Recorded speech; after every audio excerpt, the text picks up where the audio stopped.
Timnas Indonesia U22 akhirnya mengukir pencapaian terburuk dalam rentang 14 tahun terakhir setelah gagal lolos ke semifinal cabang olahraga atau cabor sepak bola putra di SEA Games 2025. Kegagalan yang diukir Timnas Indonesia U22 memang cukup mengenaskan. Pada laga terakhir, skuad Garuda Muda berhasil menang dengan skor 3-1 atas Myanmar U22 di 700th Anniversary Stadium, Chiang Mai, Jumat 12/12/2025. Akan tetapi, kemenangan ini belum cukup untuk mengantarkan Garuda Muda lolos melalui jalur runner-up terbaik. Sebab anak asuh Indra Syafri gagal melampaui produktivitas gol Malaysia U22 meski sama-sama mengantongi 3 poin dengan selisih gol +1 dari 2 laga. Setidaknya, ada sejumlah faktor yang menyebabkan skuad Garuda Muda gagal lolos ke babak semifinal untuk pertama kali dalam 14 tahun terakhir di ajang SEA Games ini. Tak bisa dimungkiri, kekalahan mengejutkan yang diraih Timnas Indonesia U22 dari Timnas Filipina U22 menjadi faktor krusial di balik kegagalan ini. Hasil ini seperti memberikan efek domino yang menentukan langkah Garuda Muda berikutnya.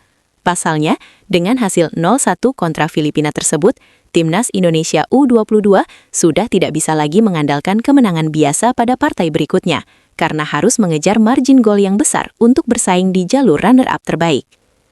Situasi ini tentu memberikan tekanan tersendiri bagi anak asuh Indra Syafri.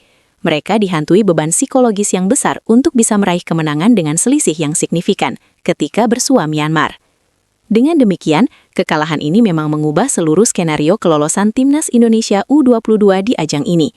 Jika saja hasilnya berbeda, peluang dan skenario Garuda Muda bisa jauh lebih enteng untuk diwujudkan. Perjuangan Timnas Indonesia U22 memang tak pernah lepas dari tekanan ekstra berat efek dari kelengahan para pemain di babak pertama. Skuad Garuda Muda selalu kebobolan terlebih dahulu di fase penyisihan. Saat menghadapi Filipina misalnya, Ivar Jenner DKK secara mengejutkan kebobolan lewat gol Otu Banatao yang bisa memaksimalkan second ball di depan gawang Garuda Muda. Sejak gol itu, skuad Garuda Muda kehilangan irama permainan.